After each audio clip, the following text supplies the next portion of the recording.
ये सारा सामान हमारे लिए है। अरे जी बिल्कुल, ये सारा सामान आपके घर के लिए ही है। अभी हम सारा सामान अनलोड कर लेते हैं। पर इतना राशन आया कहाँ से, समझ नहीं आ रहा। वो दोनों व्यक्ति ट्रक से ढेर सारा ठंडे राशन का सामान अनलोड करते हैं और उसके बाद उनके घर के अंदर रख रहे थे। इतना सारा राशन देखकर पड़ोसी भी बात बनाते हैं। कल तक तो इनके घर में खाने के लाले पड़े हुए थे और आज देखो इतना सारा राशन आ रहा है। इतनी जल्दी इन्हें कौन सी लॉटरी मिल गई है जो कल से आज सुबह ही उनके घर में राशन की भरपूर मात्रा आ गई। पता नहीं इन गरीब लोगों का क्या चलता रहता है। इन लोगों की कोई बात तो मुझे कभी समझ ही नहीं आती। अचानक से इनकी जिंदगी में कब क्या हो जाता है कुछ पता नहीं चलता। राशन देकर रोहन की पत्नी बहुत खुश हो रही थी। आपने मुझे बताया नहीं कि आपको प्रमोशन मिल गया है। मम्मी जी देखिए, लगता है इन्हें प्रमोशन मिल गया है, इसीलिए तो ये इतना सारा सामान एक साथ लोड करवा रही हैं। ये तो बहुत अच्छी बात है। लेकिन मेरा तो कोई प्रमोशन नहीं हुआ, आखिर ये सब क्या हो रहा है। तभी वहां पर दूसरा ट्रक भी आ जाता है और वो लोग भी वहां से राशन अनलोड कर रहे थे। अरे वाह, इतना सारा राशन, मुझे तो यकीन ही नहीं हो रहा। अब हम बहुत ही अच्छा और टेस्टी खाना खाएंगे, मजा आएगा। आखिर यहाँ ये सब क्या चल रहा था और ये सब कब और कैसे हुआ, सब जानने के लिए चलिए चलते हैं कहानी में कुछ समय पीछे। अरे बच्चों चलो जल्दी करो वरना हम लेट हो जाएंगे। नहीं मम्मी, प्लीज हमें यहाँ पर थोड़ी देर और रुकना है। मुझे यहाँ आज मेले में बहुत अच्छा लग रहा है। अच्छा बेटा ठीक है, थोड़ी देर और रुक जाते हैं। चलो हम जरा मेले के अंदर और घूम लेते हैं। प्रीति और रोहन अपने दोनों बच्चों को आज मेले के अंदर घुमाने लेकर गए थे। मेले में दोनों बच्चों ने बहुत एंजॉय किया। वहां थोड़ी दूरी पर एक बर्फ का गोला बेचने वाला था, जिसे देखकर पिंकी और चिंटू उसे खाने की जिद करते हैं। मम्मी मम्मी, मुझे ना बर्फ का गोला चाहिए, मुझे ठंडा ठंडा गोला खाना है। हाँ बच्चों चलो खाते हैं, वैसे भी इतनी ज्यादा गर्मी हो रही है, गोला खाने में मजा आएगा। उसके बाद वो उस आदमी के पास जाते हैं और वो आदमी बर्फ को अच्छे से पीसने के बाद उसे गिलास में डालकर उसमें स्टिक डाल देता है और उसके बाद उसे अच्छे से थपथपाने के बाद वो प्रॉपर शॉप में आ जाता है और उसके बाद वो अलग अलग फ्लेवर डाल देता है। पूरा प्रोसेस देखने के बाद बच्चों को भी बड़ा अच्छा लगता है। वाह, ये तो रेनबो बन गया, इस रेनबो को खा जाएंगे। इस तरह दोनों बच्चे खुश हो जाते हैं और उसके बाद सभी गोला लेकर खाते हैं। सबको बर्फ का गोला खाने में बहुत टेस्टी लगता है। कितना अच्छा है, मजा आ गया। सच में ऐसी गर्मी में तो अगर ठंडा खाना खाने को मिल जाए तो बहुत ही मजा आता है। अच्छा बच्चों, अब हमने सब कर लिया है, अब तो हमें घर चलना चाहिए। लेकिन पापा, हमने वो सबसे बड़ा वाला झूला नहीं झूला है। बेटा देखो बहुत रात हो गई है और हमें कुछ काम भी है, तो अभी प्लीज हम चलते हैं। हम बाद में तुम्हें जरूर लेकर आएंगे। पक्का ना मम्मी? Pinky promise? हाँ बेटा, पिंकी प्रॉमिस। इस तरह बच्चों को मनाने के बाद सभी बाहर आते हैं और एक रिक्शा करने के बाद उसमें सवार होकर अपने घर की तरफ वापस चले जाते हैं। तभी वहां पर एक आदमी बाहर निकलता है और उन्हें देखकर, अरे सब कितने खुश लग रहे हैं। वो आदमी उन्हें देखकर ऐसा बोलकर वहां से चला जाता है। वहीं दूसरी तरफ प्रीति और रोहन जब घर वापस चले जाते हैं तब सबके सोने के बाद पैसों की कमी की वजह से बच्चों की कई इच्छाओं को मारना पड़ता है। कोई बात नहीं, इस महीने एक्स्ट्रा पैसे जोड़कर बच्चों के लिए कुछ जरूर करूंगा। कोई बात नहीं जी, आप इतना मत सोचिए। आज वैसे भी बच्चों ने बहुत एंजॉय किया है, बच्चे बहुत खुश थे। इस तरह सब पंखे के नीचे सो जाते हैं। उसके बाद अगले दिन सुबह रोहन तैयार होकर अपने काम पर जाता है। रोहन अपना काम अच्छे से कर रहा था। वो फैक्ट्री में चप्पल बनाने का काम करता था। तभी वहां उसका दोस्त पवन आता है। अरे तुम ये सारा सामान कहाँ लेकर जा रहे हो? अरे ये फालतू का सामान है, मैं इसे ले जाकर बेच दूंगा। अरे इसमें कुछ भी फालतू का नहीं है, ये बिल्कुल नया है और यहाँ पर काम के लिए इस्तेमाल करने के लिए लाया गया है। हाँ, इसीलिए तो महंगे दाम पर बिकेगा। तू भी जरा एक डिब्बा ले आ और चल मेरे साथ। अरे नहीं नहीं, हमें ऐसा नहीं करना चाहिए, ये सब बहुत ज्यादा गलत है। अरे यार, फिर से तेरा लेक्चर शुरू हो गया। कभी तो हाँ कर दिया कर, क्या हमेशा वही सत्यवादी हरिश्चंद्र बनता रहता है? तेरे इतना सही रहने से कुछ नहीं होने वाला। अरे बिल्कुल होता है, हमें किसी के साथ धोखाधड़ी नहीं करनी चाहिए, बल्कि हमें हमेशा ईमानदारी के साथ ही रहना चाहिए। गलत काम करना बहुत ज्यादा गलत होता है और इस चीज का नतीजा भी अच्छा नहीं होता। अरे तभी तो तू एक एक पैसे के लिए तरसता रहता है। कौन सा गलत काम का नतीजा गलत होता है? आजकल तो कलयुग चल रहा है, इसमें जो भी बुरे काम करता है उनको ही सब कुछ अच्छा मिलता है। या फिर हमारे पास हमारा परिवार भी तो है जिसका पेट पालना होता है। इतने खर्चे, इतनी महंगाई के जमाने में, इतनी कम तनख्वाह में मेरा तो काम नहीं चल पाता। हमसे इतना ज्यादा काम करवाया जाता है। अगर हम थोड़ा बहुत भी कुछ कर लेंगे तो क्या हो जाएगा? तुझे नहीं करना तो मत कर, मैं तो चला यहाँ से। इतना कहकर पवन वहां से चला जाता है और रोहन उसे समझाने की कोशिश करता है, लेकिन वो समझता नहीं है। पर ऐसा होते हुए किसी से सुन लिया था, एक नई लड़की जो वहां पर काम करने के लिए आई थी। इम्प्रेसिव।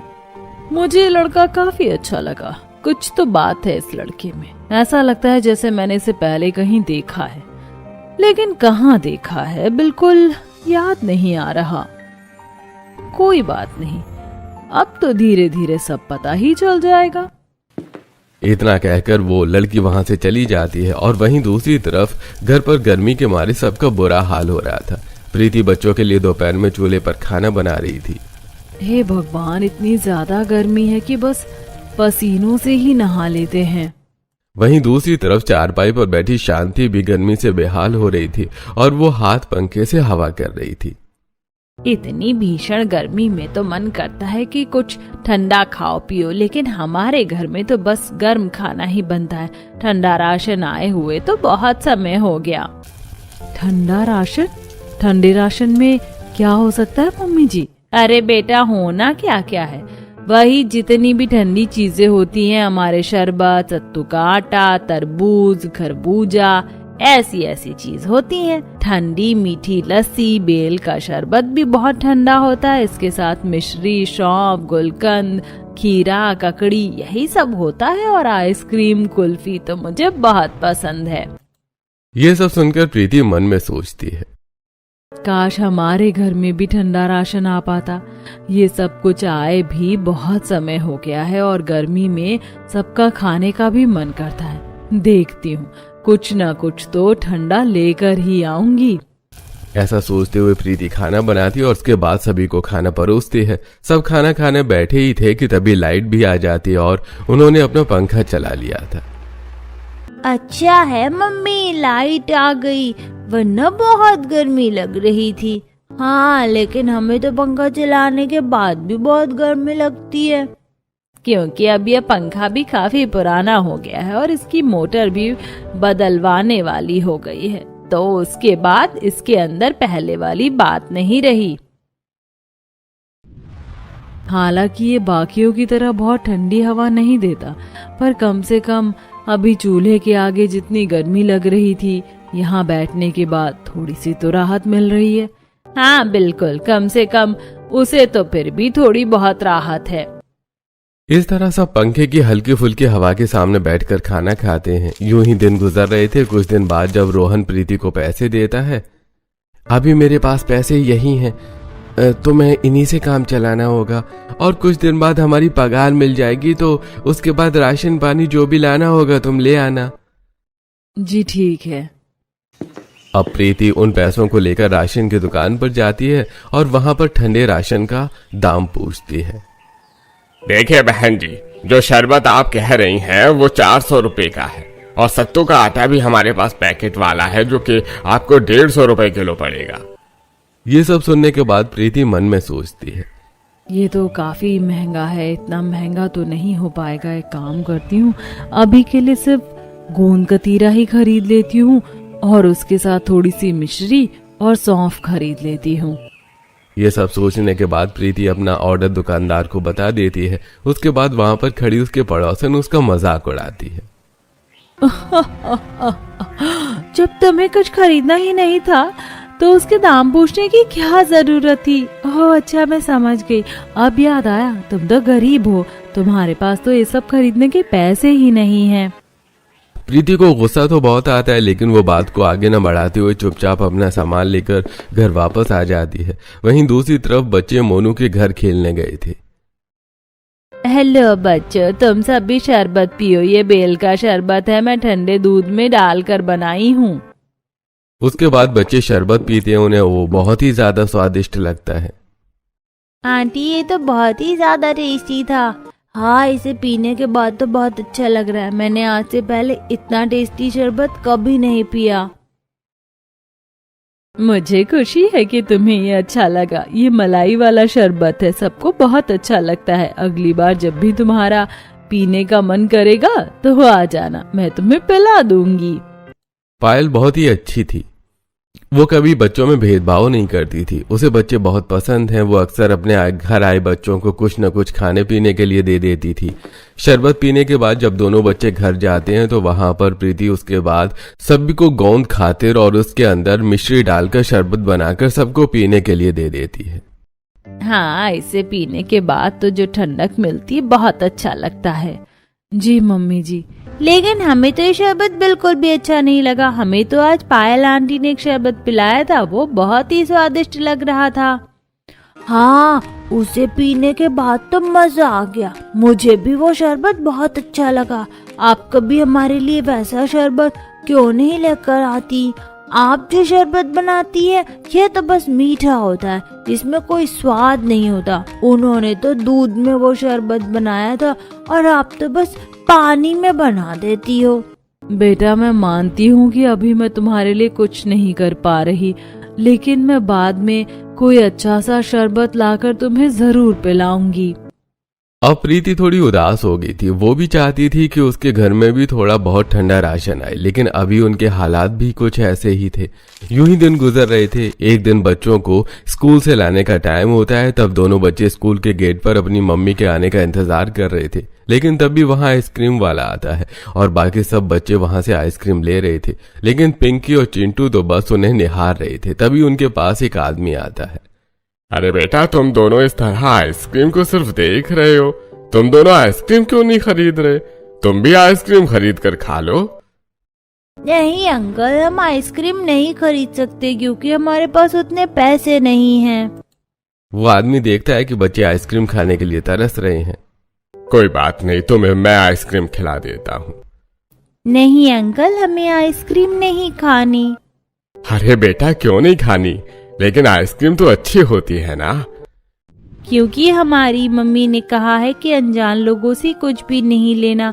हम आपको नहीं जानते, इसलिए हम आपसे आइसक्रीम नहीं ले सकते।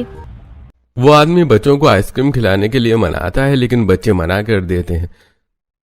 तभी चिंटू देखता है कि प्रीति वहां आ रही है। प्रीति ने हाथ में छाता लिया हुआ था, जिसे देखकर चिंटू कहता है, मम्मी आप आ गए। ऐसा सुनकर वो आदमी हड़बड़ा जाता है। अरे क्या कहा? मम्मी? तुम्हारी मम्मी आ गई? वो आदमी अफरा तफरी में इधर उधर भागकर चला जाता है। तब बच्चे सारी बात प्रीति को बताते हैं। तुमने बिल्कुल अच्छा किया। हमें किसी भी अनजान से कोई चीज नहीं लेनी चाहिए। अच्छा, आप चलो बच्चों, छाते के नीचे चलो। कितनी ज्यादा धूप हो रही है। इतनी धूप में हमें लंबा चलना है, वरना तबीयत खराब हो जाएगी। मम्मी एक बात बताओ। हाँ बेटा, पूछो। मम्मी, सूरज मामा इतने ज्यादा गुस्से में क्यों रहते हैं हमेशा? क्या कहा? सूरज मामा गुस्से में रहते हैं? तुम्हें ऐसा क्यों लगता है? क्योंकि मम्मी, सूरज मामा हमेशा आग की तरह उबलते रहते हैं और जैसे गुस्से में मुंह लाल होता है बिल्कुल वैसे ही रहते। आखिर वो हमेशा किससे गुस्सा रहते? इतना गुस्से में रहते, इसीलिए तो हमें इतनी ज्यादा गर्मी लगती है। अच्छा सवाल है। हम इंसानों से ही गुस्सा रहते हैं बेटा। हम हमेशा इतने सारे पेड़ पौधे काट देते हैं, जिसकी वजह से इतनी ज्यादा गर्मी बढ़ रही है। इस तरह बात करते हुए सब घर वापस आ जाते हैं। एक दिन रोहन अपने काम पर था। वो वहां काम कर रहा था तो वहां पर एक हादसा हो जाता है। एक लेबर को चोट लग जाती है, जिसके बाद रोहन जल्दी से उसे अस्पताल लेकर जाता है। उसके साथ वो नई लड़की भी जाती है। अच्छा हुआ आप इन्हें समय से लेकर आ गए, वरना चोट से ज्यादा खून बहने की वजह से ज्यादा परेशानी हो सकती थी। अब ये छोटी मोटी दवाई और मरहम पट्टी से सब ठीक हो जाएगा। उसे वापस बाहर लाते हुए, तुम्हारा बहुत बहुत शुक्रिया, तुम बहुत अच्छे हो। तुम सबकी मदद करने के लिए तुरंत तैयार हो जाते हो। अरे ये तो हमारा फर्ज है, हम सबको एक दूसरे की मदद करनी चाहिए। ये सब देखकर नेहा और ज्यादा खुश हो जाती है और मनी मन सोचती है, हे भगवान, लगता है मुझे मेरा प्यार मिल गया। ये लड़का सच में बहुत अच्छा है। अब नेहा मनी मन रोहन को पसंद करने लगी थी। वहीं दूसरी तरफ एक दिन आंगन में प्रीति और शांति बैठी हुई थी। तब गली में तरबूज, खरबूज, खीरे, ककड़ी बेचने वाला आया हुआ था। आसपास की औरतें उसके ठेले पर से ठंडी ठंडी सब्जी और फल ले रही थीं। अरे भैया, तरबूज तो तुम एक काम करो, 5 किलो दे दो। बड़ा वाला तरबूज दे देना।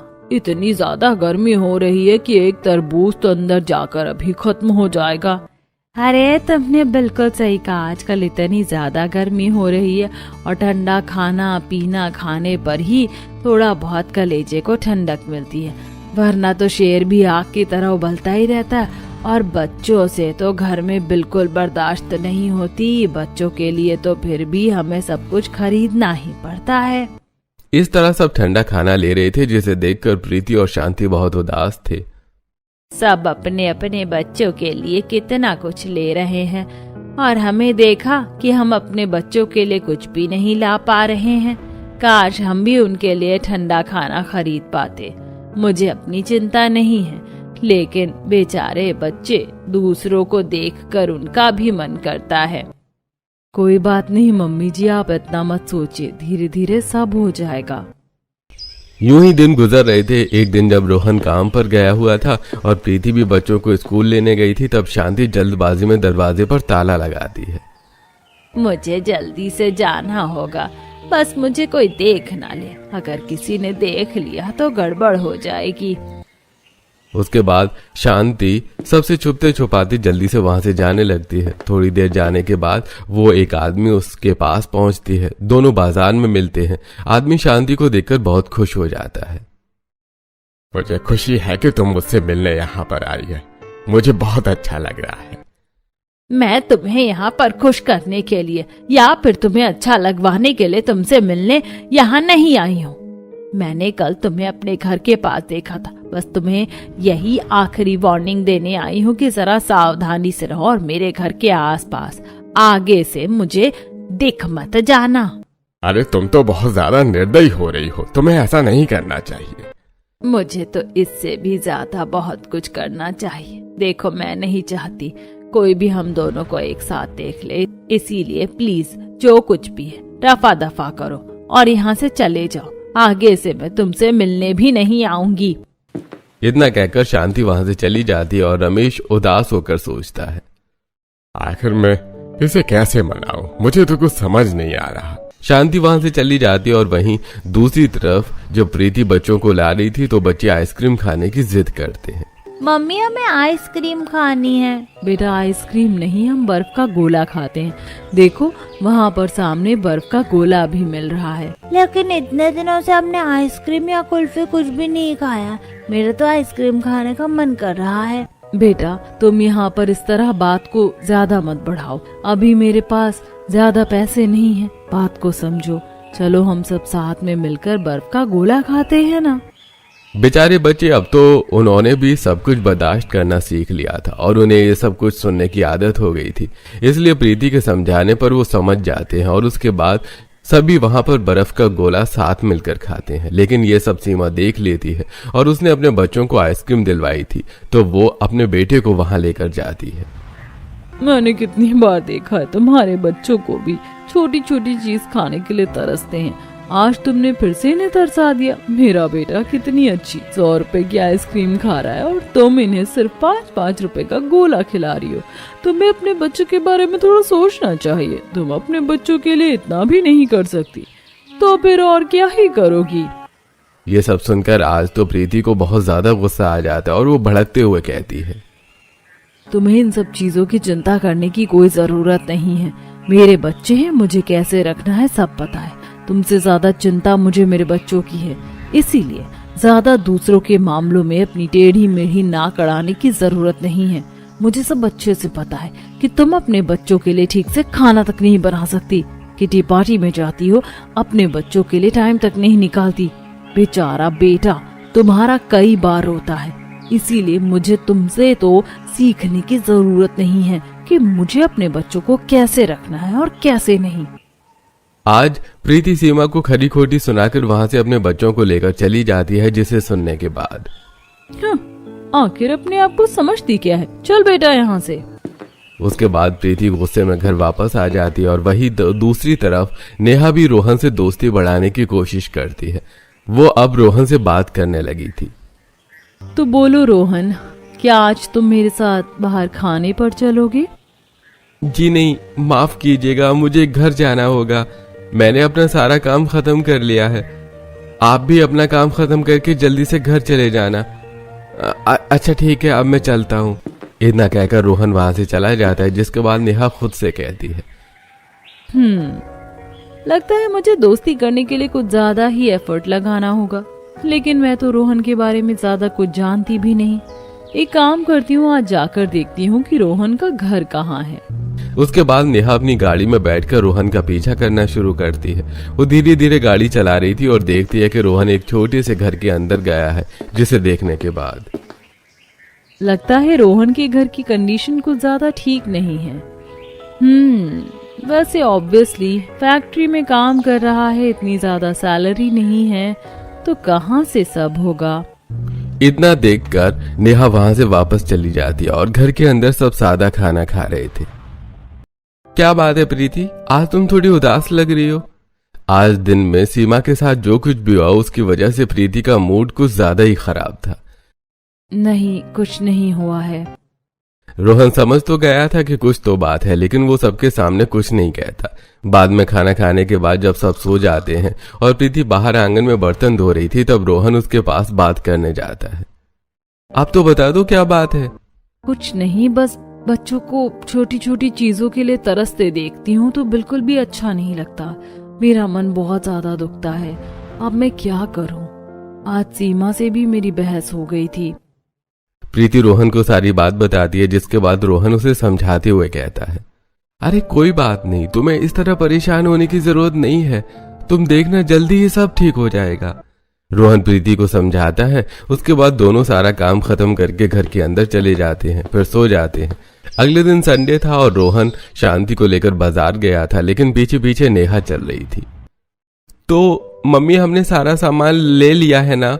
अगर और कुछ रह गया है तो हम ले लेते हैं। नहीं बेटा, और कुछ नहीं लेना। मैं सोच रही थी इस बार थोड़े पैसे बचाकर हम बच्चों के लिए कुछ अच्छा खाने पीने को ले लेते। बेचारे बच्चों को कुछ भी ठंडा खाने पीने को नहीं मिलता और दूसरे को देखते हैं तो उनका मन ललचाता है। ठीक है मम्मी, आज सबके लिए खरबूजा ले लेते हैं। रोहन एक खरबूजा लेकर शांति को लेकर घर वापस आता है और पीछे जो नेहा उनका पीछा कर रही थी वो ये सारी बात सुन लेती है। कोई बात नहीं रोहन, जब तुम्हारी शादी मुझसे होगी तो तुम्हें इतना नहीं सोचना होगा। उसके बाद घर आने के बाद प्रीति सबको खरबूजा काट कर देती है और सब बड़े मजे से खाते हैं। बच्चे भी खुश होकर खा रहे थे, तभी दरवाजे पर दस्तक होती है और जब सब बाहर आकर देखते हैं तो एक बड़ा सा ट्रक था, जिसके अंदर से बहुत सारा राशन दो आदमी निकाल कर उनके घर के अंदर रख रहे थे। तब रोहन पूछता है, क्या कहा? ये सारा सामान हमारे लिए है? अरे जी बिल्कुल, ये सारा सामान आपके घर के लिए ही है। अभी हम सारा सामान अनलोड कर लेते हैं। पर इतना राशन आया कहाँ से, समझ नहीं आ रहा। वो दोनों व्यक्ति ट्रक से ढेर सारा ठंडे राशन का सामान अनलोड करते हैं और उसके बाद उनके घर के अंदर रख रहे थे। इतना राशन देखकर पड़ोसी भी बात बनाते हैं। कल तक तो इनके घर में खाने के लाले पड़े हुए थे और आज देखो इतना सारा राशन आ रहा है। इतनी जल्दी इन्हें कौन सी लॉटरी मिल गई है जो कल से आज सुबह ही उनके घर में राशन की भरपूर मात्रा आ गई। पता नहीं इन गरीब लोगों का क्या चलता रहता है। इन लोगों की कोई बात तो मुझे कभी समझ ही नहीं आती। अचानक से इनकी जिंदगी में कब क्या हो जाता है कुछ पता नहीं चलता। जिसे देखकर रोहन की पत्नी बहुत खुश हो रही थी। आपने मुझे बताया नहीं कि आपको प्रमोशन मिल गया है। मम्मी जी देखिए, लगता है इन्हें प्रमोशन मिल गया है, इसीलिए तो ये इतना सारा सामान एक साथ लोड करवा रहे हैं। ये तो बहुत अच्छी बात है। लेकिन मेरा तो कोई प्रमोशन नहीं हुआ, आखिर ये सब क्या हो रहा है? तभी वहां पर दूसरा ट्रक भी आ जाता है और वो लोग भी वहां से राशन अनलोड कर रहे थे। अरे वाह, इतना सारा राशन, मुझे तो यकीन ही नहीं हो रहा। अब हम बहुत ही अच्छा और टेस्टी खाना खाएंगे, मजा आएगा। आज उनके घर पर 2 ट्रक राशन के अनलोड हो रहे थे और ये सब देखकर रोहन तो बहुत कंफ्यूज है और बाकी सब पड़ोसी भी चिढ़ रहे थे। लेकिन शांति देखती है कि सामने रमेश है तो समझ जाती है कि ये सब उसने किया है। सारा राशन अंदर जाने के बाद बच्चे देखते हैं कि उसके अंदर महंगा शरबत और बहुत सारे ठंडे फल और साथ में आइसक्रीम भी है, जिसे देखकर बच्चे बहुत ज्यादा एक्साइटेड हो जाते हैं। मम्मी मुझे आइसक्रीम खानी, जल्दी से मुझे आइसक्रीम दे दीजिए। हाँ बेटा बिल्कुल, मैं अभी तुम्हारे लिए आइसक्रीम लेकर आती हूँ। अरे नहीं बेटा, तुम्हें आइसक्रीम नहीं खानी, अभी तुम कुछ मत खाओ। क्यों दादी, वैसे भी मम्मी हमें कभी आइसक्रीम नहीं दिलवाती, और आज जब आइसक्रीम आई है तो आप हमें आइसक्रीम खाने से क्यों मना कर रही हैं? सब बच्चे आइसक्रीम खाते हैं, हम कभी नहीं खाते। उसके बाद जब शांति बच्चों का उदास चेहरा देखती है तो वो खुद को भी नहीं रोक पाती। ठीक है बच्चों, तुम्हें जितनी आइसक्रीम खानी है तुम खा सकते हो। इसके बाद प्रीति सबको आइसक्रीम देती है और आज सभी ठंडे दूध में बेल का शरबत भी पीते हैं। इसके बाद सबको बहुत अच्छा लगता है और उसके अंदर ठंडा फालूदा भी था, जिसके बाद सब फालूदा खाते हैं। आज तो हमने एक साथ 3 चीजें खा ली, लेकिन सब कुछ खाकर कितना अच्छा लग रहा है, सब कुछ बहुत टेस्टी है। हाँ, और बच्चे भी बहुत खुश हैं। मुझे लग रहा है कि आज बच्चे बहुत ज्यादा खुश हैं। आखिरकार उनके परिवार में फाइनली ठंडा राशन आ गया, लेकिन रोहन बार बार सोचकर कंफ्यूज हो रहा था कि आखिर ये सब किसने भेजा है। आखिर ये राशन भेजा किसने है, मुझे पता लगाना होगा। जब अगले दिन रोहन ऑफिस जाता है तो उसे पता चलता है, अरे हमारी फैक्ट्री के मालिक ने हम सबके लिए घर पर राशन भिजवाया है। लगता है उन्हें भी हम पर तरस आ गया कि इतने कम पैसों में कुछ नहीं होता। ओह अच्छा, तो ऐसा हुआ है, यानी सबके घर पर फैक्ट्री से राशन गया है। ये तो बहुत अच्छी बात है। वहीं दूसरी तरफ शांति शाम को छुपकर रमेश से मिलने जाती है और उसे गुस्सा करती है। मैंने आपसे कहा था ना कि मेरे घर के आसपास दिख मत जाना, ऊपर से ये मेरे घर पर राशन भेज रहे हो। आखिर साबित क्या करना चाहते हो? देखो, बच्चे बहुत ज्यादा तरस रहे थे और मुझसे बिल्कुल भी नहीं देखा जा रहा था कि बच्चे इतना ज्यादा तरसे। मैं पिछले 2-3 सालों से देख रहा हूँ, इस बार मुझसे बिल्कुल भी नहीं रोका गया, इसलिए मैंने ऐसा किया। तो 2 ट्रक भिजवाने की क्या जरूरत थी? नहीं, मैंने तो बस 1 ट्रक भिजवाया है। क्या कहा, बस 1? तो दूसरा किसने भेजा है? खैर वो सब मैं बाद में सोचूंगी, इस बार तो राशन में रख रही हूँ, वो भी सिर्फ बच्चों की वजह से। लेकिन आज के बाद ऐसा दोबारा कभी नहीं होना चाहिए। इतना कहकर शांति घर वापस आ जाती है, लेकिन वहां पर देखती है कि घर का माहौल गर्म रहता है। प्रीति बहुत ज्यादा गुस्से में थी और रोहन काफी परेशान। आखिर ये सब क्या चल रहा है? अपने लाडले से पूछिए कि इनका किसी और लड़की के साथ भी अफेयर चल रहा है। हे भगवान, ये क्या देखने को मिल रहा है? तुझे शर्म नहीं आती? अब तुझे ये सब भी करना था? अरे कुछ तो शर्म करिए। नमस्कार दोस्तों, मेरा नाम है राकेश और आप देख रहे हैं आपका अपना सरकारी जॉब अपडेट चैनल। पहले हमारे बारे में सोचो। भारतीय रेलवे की तरफ से आप सभी के लिए बहुत बड़ी खुशखबरी सामने आई है। अगर आप लंबे समय से रेलवे में नौकरी पाने का सपना देख रहे हैं तो आपका इंतजार अब खत्म हो चुका है। रेलवे ने एक साथ 3 बड़ी भर्तियों का आधिकारिक नोटिफिकेशन जारी कर दिया है। आज के इस वीडियो में हम इन तीनों भर्तियों के बारे में विस्तार से चर्चा करेंगे। दोस्तों, ये तीनों भर्तियां ऑल इंडिया लेवल की है, यानी कि आप पूरे भारत में किसी भी राज्य या जिले से हैं, आप महिला हैं या पुरुष, सभी इन पद के लिए आवेदन कर सकते हैं। इन भर्तियों कि सबसे बड़ी खासियत यह है कि यह 10वीं पास उम्मीदवार भी फॉर्म भर सकते हैं। सैलरी की बात करें तो 48,500 से ज्यादा आपको वेतन मिलेगा और सबसे अच्छी बात, इनमें से कुछ भर्तियां बिना किसी परीक्षा के सीधे मेरिट या इंटरव्यू के आधार पर भरी जा रही है। फॉर्म भरने की अंतिम तिथि 22 जून 2026 है। चलिए दोस्तों, इसको विस्तार से देखते हैं। पहला नंबर आता है कोंकण रेलवे भर्ती। इसमें assistant financial advisor, material manager, section officer, personnel inspector जैसे कई पद शामिल है। चयन प्रक्रिया देखते हैं। इसमें कोई ऑनलाइन या ऑफलाइन फॉर्म नहीं भरना है, सीधा इंटरव्यू देना है। सैलरी होने वाली है 47,220 से 76,600 तक। इंटरव्यू की तारीख होने वाली है 22 और 23 जून 2026। स्थान रहने वाला है नया मुंबई। दूसरे नंबर में आता है दोस्तों दिल्ली मेट्रो यानी कि DMRC। दिल्ली मेट्रो में supervisor, technician, manager, engineer, MTS और क्लर्क सहित कुल 8,600 पद पर भर्ती निकाली है। आवेदन करने का तरीका रहेगा ऑनलाइन माध्यम से। आयु सीमा होगी 18 से 48 वर्ष। योग्यता इसमें मांगी गई है 10वीं पास, 12वीं पास, ITI या किसी भी प्रकार का डिप्लोमा या डिग्री वाले भर सकते हैं। तीसरे नंबर में आता है RRC अप्रेंटिस भर्ती। साउथ ईस्ट सेंट्रल रेलवे की तरफ से 10,644 पदों पर अप्रेंटिस की भर्ती निकाली गई है। चयन प्रक्रिया इसमें होगी, इनमें कोई एग्जाम या इंटरव्यू नहीं होगा। चयन केवल 10वीं की मेरिट के आधार पर किया जाएगा।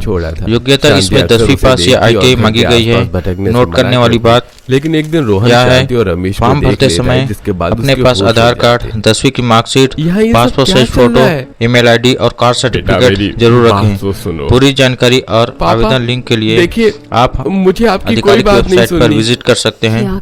दोस्तों, इन भर्तियों से जुड़ी अधिक जानकारी के लिए आप नोटिफिकेशन को ध्यान से पढ़ें। अगर आपको कोई भी डाउट हो तो नीचे कमेंट बॉक्स में जरूर पूछें। वीडियो पसंद आया हो तो इसे लाइक करें और अपने दोस्तों के साथ शेयर करें ताकि उन्हें भी समय पर जानकारी मिल सके। इसी तरह की सरकारी नौकरियों की पल पल की अपडेट पाने के लिए हमारे चैनल को आज सब्सक्राइब करें और बेल आइकन को जरूर दबाएं। धन्यवाद। शादी नहीं करोगे? उस लड़की ने तुम्हें पैसों के लिए फंसाया है। ये प्यार वगैरह कुछ नहीं होता और अभी तुम कॉलेज में हो, तुम इन सब चीजों को नहीं समझ पाओगी।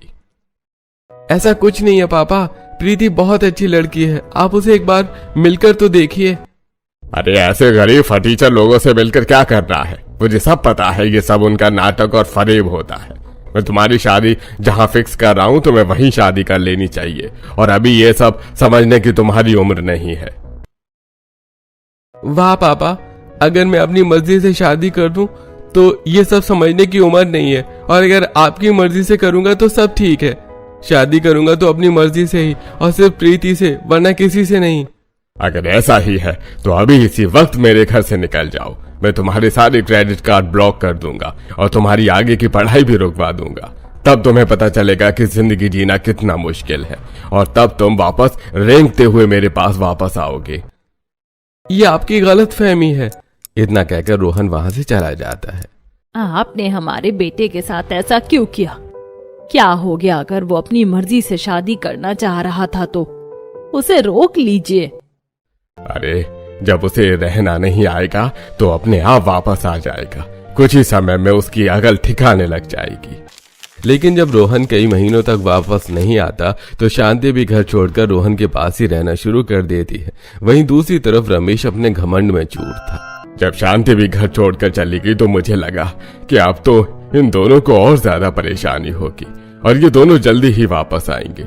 2 साल तक तो मैंने इन्हें वापस लाने की कोशिश नहीं की, लेकिन जब देखा कि 2 साल तक भी दोनों वापस नहीं आए तो मैंने इन्हें ढूंढने की कोशिश की तो मुझे ये कहीं नहीं मिले। इस तरह पूरे 6 साल बीत गए, लेकिन पिछले 2 साल से मैं शांति को बनाने की कोशिश कर रहा हूँ, लेकिन ये मुझे माफ नहीं कर रही है और ना ही तुम इसके पास आने दे रही थी। मैं भला आपको माफ क्यों करूं? मुझे माफ कर दो, मैं तुम सबके साथ रहना चाहता हूँ। कोई बात नहीं मम्मी जी, पापा जी को अपनी गलती का एहसास है और इतने सालों से आप उन्हें माफ नहीं कर रही। इतना बहुत है, उन्होंने तो बस अपने पिता का फर्ज निभाया था। उस समय उन्हें जो ठीक लग रहा था उन्होंने वैसा किया। पापा जी आप हमारे साथ रह सकते हैं। प्रीति की अच्छाई देखकर रमेश इमोशनल होता है। बेटा मुझे माफ कर दो, मैंने तुम्हें गलत समझा, बल्कि तुम्हारा दिल ही बड़ा निकला। मुझे पहले तुमसे ही आकर मिलना चाहिए था, लेकिन मैं तुमसे मिलने में शर्मिंदा था। नहीं पापा जी, आप हमसे बड़े हैं, माफी मत मांगिए। इस तरह अब सब साथ मिलकर रहते हैं। प्रीति सबका बहुत अच्छे से ध्यान रखती है और ये सब देखकर रमेश खुश था कि रोहन ने अपना जीवन साथी चुनने के लिए सही फैसला लिया। कुछ दिन बाद रमेश सभी को एक मीडियम से घर में लेकर जाता है। देखो बेटा, तुमने कहा था ना कि तुम वापस उस बड़े घर में नहीं जाना चाहते, तुम यही आम जिंदगी जीना चाहते हो, इसलिए मैंने एक मीडियम सा घर लिया है हम सब के लिए, और मैं तुम सबके साथ रहना चाहता हूँ। मेरे बड़े बेटे और बहू ने तो कभी मुझे समझा नहीं और हमेशा अकेला छोड़ दिया, लेकिन तुम सब ने कुछ ही दिनों में मुझे इतना प्यार दिया, इसके लिए एक छोटा सा तोहफा है। मुझे भी माफ कर दीजिए, मुझे आपसे इतना ज्यादा नाराज नहीं रहना चाहिए था, लेकिन हम सब परिवार हैं और मिलजुल कर रहेंगे। इस तरह आखिर में सब ठीक हो जाता है और अब रोहन भी अपने पापा का बिजनेस संभाल रहा था, जिसकी वजह से बच्चों को भी छोटी छोटी चीजों के लिए तरसना नहीं पड़ रहा था। नमस्कार दोस्तों, मेरा नाम है राकेश और आप देख रहे हैं आपका अपना सरकारी जॉब अपडेट चैनल। दोस्तों, भारतीय रेलवे की तरफ से आप सभी के लिए बहुत बड़ी खुशखबरी सामने आई है। अगर आप लंबे समय से रेलवे में नौकरी पाने का सपना देख रहे हैं तो आपका इंतज़ार अब खत्म हो चुका है। रेलवे ने एक साथ 3 बड़ी भर्तियों का आधिकारिक नोटिफिकेशन जारी कर दिया है। आज के इस वीडियो में हम इन तीनों भर्तियों के बारे में विस्तार से चर्चा करेंगे। दोस्तों, ये तीनों भर्तियां ऑल इंडिया लेवल की है, यानी कि आप पूरे भारत में किसी भी राज्य या जिले से हैं, आप महिला हैं या पुरुष, सभी इन पद के लिए आवेदन कर सकते हैं। इन भर्तियों की सबसे बड़ी खासियत यह है कि यह 10वीं पास उम्मीदवार भी फॉर्म भर सकते हैं। सैलरी की बात करें तो 48,500 से ज़्यादा आपको वेतन मिलेगा और सबसे अच्छी बात, इनमें से कुछ भर्तियां बिना किसी परीक्षा के सीधे मेरिट या इंटरव्यू के आधार पर भरी जा रही है। फॉर्म भरने की अंतिम तिथि 22 जून 2026 है। चलिए दोस्तों, इसको विस्तार से देखते हैं। पहला नंबर आता है कोंकण रेलवे भर्ती। इसमें assistant financial advisor, material manager, section officer, personnel inspector जैसे कई पद शामिल है। चयन प्रक्रिया देखते हैं। इसमें कोई ऑनलाइन या ऑफलाइन फॉर्म नहीं भरना है, सीधा इंटरव्यू देना है। सैलरी होने वाली है 47,220 से 76,600 तक। इंटरव्यू की तारीख होने वाली है 22 और 23 जून 2026। स्थान रहने वाला है नया मुंबई। दूसरे नंबर में आता है दोस्तों दिल्ली मेट्रो, यानी कि DMRC। दिल्ली मेट्रो में supervisor, technician, manager, engineer, MTS और क्लर्क सहित कुल 8,600 पद पर भर्ती निकाली है। आवेदन करने का तरीका रहेगा ऑनलाइन माध्यम से। आयु सीमा होगी 18 से 48 वर्ष। योग्यता इसमें मांगी गई है 10वीं पास, 12वीं पास, ITI या किसी भी प्रकार का डिप्लोमा या डिग्री वाले भर सकते हैं। तीसरे नंबर में आता है RRC अप्रेंटिस भर्ती। साउथ ईस्ट सेंट्रल रेलवे की तरफ से 10,644 पदों पर अप्रेंटिस की भर्ती निकाली गई है। चयन प्रक्रिया इसमें होगी, इनमें कोई एग्ज़ाम या इंटरव्यू नहीं होगा। चयन केवल 10वीं की मेरिट के आधार पर किया जाएगा। योग्यता इसमें 10वीं पास या ITI मांगी गई है। नोट करने वाली बात यह है, फॉर्म भरते समय अपने पास आधार कार्ड, 10वीं की marksheet, passport size photo, email ID और कास्ट सर्टिफिकेट जरूर रखें। पूरी जानकारी और आवेदन लिंक के लिए आप आधिकारिक वेबसाइट पर विजिट कर सकते हैं। दोस्तों, इन भर्तियों से जुड़ी अधिक जानकारी के लिए आप नोटिफिकेशन को ध्यान से पढ़ें। अगर आपको कोई भी डाउट हो तो नीचे कमेंट बॉक्स में ज़रूर पूछें। वीडियो पसंद आया हो तो इसे लाइक करें और अपने दोस्तों के साथ शेयर करें ताकि उन्हें भी समय पर जानकारी मिल सके। इसी तरह की सरकारी नौकरियों की पल पल की अपडेट पाने के लिए हमारे चैनल को आज ही सब्सक्राइब करें और बेल आइकन को जरूर दबाएं। धन्यवाद। जय हिंद।